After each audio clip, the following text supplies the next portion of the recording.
Well, I'm no longer in Africa. I finished all those videos in Africa. I'm no longer in Hong Kong, back in America, and I'm in Florida, the beautiful state of Florida. I'm in front of a lake. You can see it behind me here. It's probably not coming in very clearly there because there's so much bright light coming from this direction.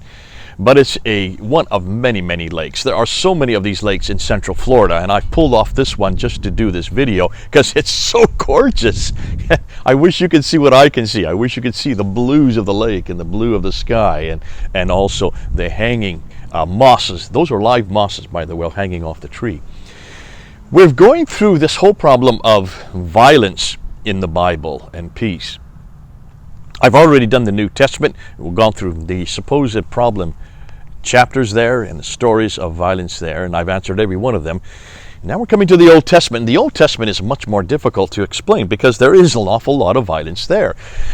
And Muslims point to specifically Joshua chapter 6 verse 20, which says very clearly, go in to Joshua, God is speaking here, go into Jericho and kill all men, women, children, all living things. And then we get to 1 Samuel chapter 15 verse 2 to 3 that Muslims always point out, and this is what it says there. And let me just read from what the Bible says, starting with verse 2. This is what the Lord Almighty says. So this is God speaking himself. I will punish the Amalekites for what they did to Israel when they waylaid them as they came up from Egypt. Now go attack the Amalekites and totally destroy everything that belongs to them. Do not spare them, he says. Put to death men and women, children and infants, cattle and sheep, camels and donkeys. That's pretty clear. God is saying, basically, destroy everything. And Muslims say this is genocide. This is a good example of genocide, which you don't get in the Qur'an. You only get it in the Bible. The Bible is a lot more violent, and therefore you Christians have no right to say you're a religion of peace. You are a religion of violence. Case in point, these two references in Joshua 6 and 1 Samuel 15. Now, how do we answer that? And what was really good is I did this whole talk on the ladder at Speaker's Corner about 2 years ago with Larry Taunton. Larry Taunton got up on the ladder and we asked this very question. In fact, it was asked of us. And I remember he did such a good job of unpacking 1 Samuel 15 and Joshua 6. So I'm owing an awful lot of what I'm going to say to what he said at that time, 2 years ago. And I can try to remember as best I can what he mentioned. But what we need to do is whenever you see these kind of references, we need to go back and we need to see the context of what God was saying here. Look at right there, the second verse. I will punish the Amalekites for what they did to Israel when they waylaid them as they came up out of Egypt. So that's the context. They waylaid them as they were coming out of Egypt. What's that mean? They had been prisoners in Egypt for 400 years. They were now, God had done those amazing miracles there. He was bringing them back up to the land that he had promised. On the way, these Amalekites were killing them, slaughtering them, and they had no defenses. So this is God at that time said that he was going to destroy the Amalekites and the Perizzites and the Canaanites and all these groups of people that confronted the Israelites as they were coming up from Egypt. So there's the context. To understand that, we need to go back to Exodus chapter 17. It says in chapter 17 verse 8 that they were attacking the Israelites, and they were also seducing the Israelites and imposing and encroaching them with their own gods, selling and sacrificing to their children as well, and that they were forcing the Israelites to worship their own gods. And because of this, God was saying, I'm going to condemn you. I'm going to eradicate you. So this is a fulfillment of what he said way back in Exodus 17.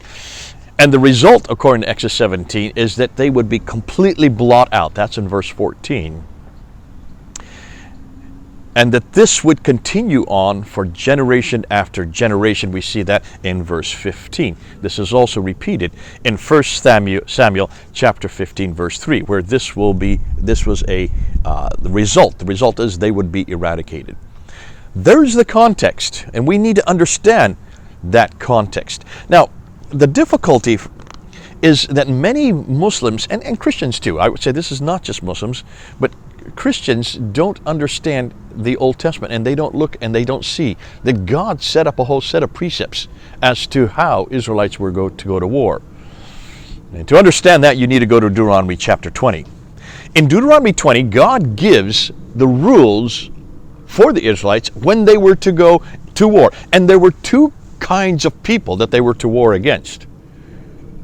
The one kind of people were those who were far away, who really did not have any contact with the Israelites. They were not really that much of a problem, and God knew that, because they would not have any control, or they would not have any influence on the Israelites. And if they were to go to war against them, there were certain procedures that they were to do. Number one, it says in Deuteronomy 20, verse 10, that they were first to offer peace to those people. They were to offer peace to them. Now, if they accepted peace, then they were to take over from them in verse 11 and put them into forced labor.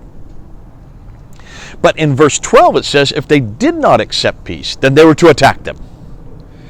And then in verse 13 to 14 and also in verse 16 and 17, they were to only kill the men, and then they were to take the women and children and all their livestock as part of their property.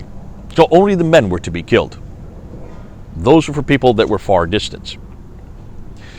But he had a different set of criteria, a different set of rules for those people that were surrounding them, that were very close to them, that had an awful lot of influence on them, the very people that had attacked them when they were coming out of Egypt. And who are these people? Who he lists them in verse 17. In verse 17 of Deuteronomy 20, he says, let me just list them off to you. These are the Hittites, the Amorites, the Canaanites, the Perizzites, the Hivites, and the Jebusites. So there are 6 people that he specifically said you are to attack.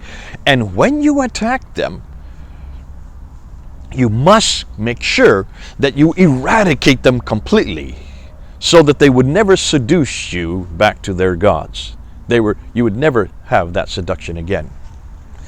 And what's fascinating to me is he then goes on to say that you're to destroy everything, all living things, even trees, except leave the fruit trees alone, because the fruit trees then you can use for yourself. But destroy everything else. Just leave the fruit trees alone. And the reason is, if you don't destroy, these people will seduce you like they seduced you before, like you see in Exodus 17.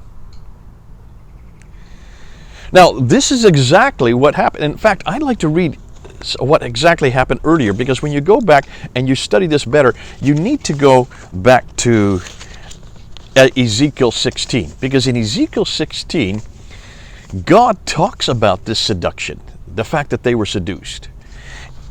And I'm just going to go through some of the references that I've just noted here in Ezekiel 16.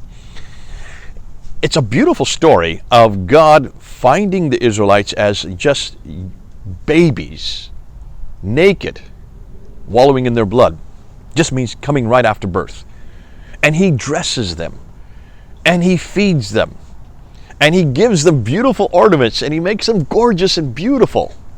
And he talks about this all the way, Ezekiel chapter 16. But then in verse 15 it says that you, after God has done all this for you, everything that God has done for you, and he's talking about the whole history of the Israelites. This is an analogy of what's going on with what has happened historically. He says in verse 15, you, however, prostituted yourself. Verse 17, you made male idols. Verse 20, you sacrificed your own children. You slaughtered them in verse 21. You erected mounds and shrines to other gods in verse 24. And you prostituted yourself. And who did you prostitute yourself to? In verse 26, to the Egyptians. In verse 27, to the Philistines. In verse 28, to the Assyrians. And in verse 29, to the Babylonians. So there is an example of exactly what the people did. Everything that God knew would happen to those who were close to them, those who were actually surrounding them, those who would then seduce them, is exactly what Ezekiel 16 is looking back and says, this is exactly what you did. God knew this was going to happen, and that's why he wanted to eradicate any type of evil influence around them, especially those who were near to them. The Amorites, the Moabites, the Hittites, the Canaanites, the Perizzites, the Hivites, the Jebusites. Now, when you come back to that, you see that God was trying to protect these very, you might say, very innocent Israelites. They weren't innocent in the sense that they certainly went and were seduced quite easily. We see that in Ezekiel 16. But in order for God to create a people for which the Messiah would come, he needed to protect them from all their evil influences, and so that's why he demanded only those people be eradicated. Let me repeat that. Only those people be eradicated, not others. And that's why Deuteronomy 20 is very important when we see the criteria that God demanded. When you look there, the question that Muslims say, is this not genocide? No, this is not genocide, in that he is not asking them to eradicate everybody, only specific peoples who they would be influenced and who they were influenced by. Ezekiel 16 shows it. They even had infanticide. They worshiped their idols. And this happens over and over again. You will see this all the way through where the Israelites were then seduced by the surrounding nations. In Deuteronomy 20, he does offer peace and mercy to those who, when they were asked for those who repented.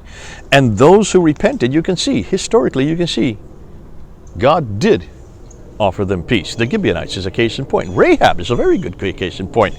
In fact, in the very same chapter 6 of Joshua, here Rahab was from the enemy side, but because she repented and she helped the spies there in Jericho, God not only brought her back into the fold, she became the ancestor of Jesus himself, the Messiah, which all of this reason why he even created a people to bring the Messiah came through the line of Rahab. So, God, does he allow genocide? Only specific people and only for specific times to create, because this was a promise that God had said to the Amalekites and to those list of people, those 6 that I mentioned, the Canaanites, who had persecuted his own people on their way back from Egypt, have been in slavery. Now, there are other times where there is genocide. Sodom and Gomorrah are 2 other cases. But I want to ask you Muslims something. You say that you don't find this kind of genocide in the Qur'an. Let me ask you, in the Qur'an, I want you to open up Surah chapter 7 verse 84 and also chapter 15 verse 59. So Surah 7 ayah 84, Surah 15 ayah 59. Take a look and see what Allah is doing there, because there is the same story of Sodom and Gomorrah, eradicating everything, every living thing was eradicated. Nothing survived. So even in the Quran, you've got genocide. Allah does do genocide. Why haven't you asked that of him? But I want you even to ask about your Prophet Muhammad. Because what did Muhammad do in Medina in 624, 625, and 627? Remember, Muhammad was not from Medina, he was from Mecca. He was invited by the Ansar to arbitrate between the Ansar and the Jews, the 3 major Jewish tribes. These are the major tribes. They were Jewish. They'd been there for generations. And these 3 tribes were the ones that controlled much of the commerce in Medina, according to your traditions. I don't know whether this is historical or not. I'm just looking at your traditions. When Muhammad came in 622, he'd only been there for 2 years. That relationship with the Jews broke down. And in 624, that relationship, because had broken down, he then confronted the first Jewish tribe, the Banu Kainuka family, because they didn't support him at the Battle of Badr. Threw them out up north. In 625, at the Battle of Uhud, which he lost and was almost killed, he came back furious because of that battle, and he took the Banu Nadir family, the second Jewish tribe, and threw them up to Khaybar. Though he was a guest there, they were the ones that were originally from Medina. 2 years later, in 627, after the Battle of the Trenches, which neither side won, your Prophet Muhammad took the last remaining Jewish tribe, the largest Jewish tribe, the richest of the Jewish tribes, took every one of their men, 800 men, and in one afternoon slit their throats. Took all the women as concubines for his men and the children as slaves. Now I want to ask you Muslims, is that not a better definition of genocide? What was the reason that your Muhammad demanded genocide of those Jews? What was their crime? Had they destroyed any of his men there in Medina? Had they attacked any of his men like you see the Canaanites doing with the Israelites? Had he condemned them from beginning? No. What was their crime? You know what their crime was? They didn't support him attacking the Meccans. They refused to sign the Treaty of Medina. Look at the Treaty of Medina, which you will say is the reason that he had to attack them, because they went against the Treaty of Medina. Their names are not on that treaty. Take a look at that treaty. You will find none of the Banu Kainuka, Banu Nadir, or Banu Qurayza names are on that treaty. That was not their treaty. They were not part of that treaty. So what was their crime? They refused to accept him and his authority over them. Yet they were the ones from Medina. He wasn't. To me, that's a much clearer example of genocide against one people, a group of people called the Jews. So there were no Jewish families left. There were only individual Jews, but no Jewish families left in Medina after 627. And he'd only been there for 5 years. Look at the damage he did in 5 years. So before you throw stones at the Bible, look at the Qur'an. The Qur'an has many more difficulties than the Bible when it comes to violence. We've not really got into violence yet in the Qur'an. That's not our remit right now. We're just trying to answer the questions the Muslims are throwing at us. But I thank God for the Bible that there is a reason for violence here. And it's only for that time, at that place, with those people, and for that reason. Not for everyone, everywhere, at any time. Even in the Old Testament, though the violence is there, it is only a specified violence, initiated by God, and not for all people. Good. This is Jay here in Florida on this beautiful, peaceful lake.